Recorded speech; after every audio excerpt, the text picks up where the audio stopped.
ஒரே நாடு ஒரே தேர்தல் மசோதா இன்னைக்கு நாடாளுமன்றத்தில் பாஸ் ஆகிறதா சொல்றாங்க. காங்கிரஸ் இதுக்கு எப்படி எதிர்ப்பு போது இந்த மசோதா இம்ப்ளிமெண்ட் ஆனா எந்த அளவுக்கு ஒரு தாக்கம் இருக்கு? ஒரே நாடு ஒரே தேர்தல் என்பதெல்லாம் மக்களுடைய பிரச்சனை, விலைவாசி பிரச்சனை, அதானி பிரச்சனையை திசை திருப்புவதற்காக கொண்டு வருகின்ற ஒரு பிம்பம்.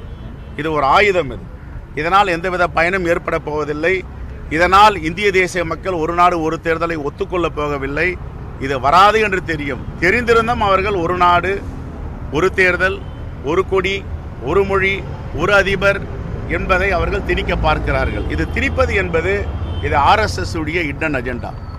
அது ஒருபோதும் இந்த தேச மக்கள் ஒத்துக்கொள்ள மாட்டார்கள். விசிகாவில் இருந்து ஆதரவு சின்ன விலகி இருக்காரு. அவர் சொல்லக்கூடிய குற்றச்சாட்டு என்ன அப்படின்னா, நூல் வெளியீட்டு விழாவில் திருமாவளவன் பங்கேற்கக்கூடாது அப்படின்னு அமைச்சர்களே சொன்னாங்க, கூட்டணி கட்சிகளை நிர்பந்திக்கிறாங்க அப்படின்னு ஒரு குற்றச்சாட்டை முன்வைக்கிறார். அப்படி எதுவும் நெருக்கடி இருக்கா? எங்க கட்சியில திராவிட முன்னேற்ற கழக தலைவரோ முதலமைச்சரோ அமைச்சர்களோ எங்களை நிர்பந்தம் பண்ணல. அது அவங்கள தான் கேட்கணும். அது அவங்க தான் பதில் சொல்லணும். தேங்க்யூ. ரைட். செய்திகளை உடனுக்குடன் தெரிந்து கொள்ள உடனே சப்ஸ்கிரைப் பண்ணுங்க.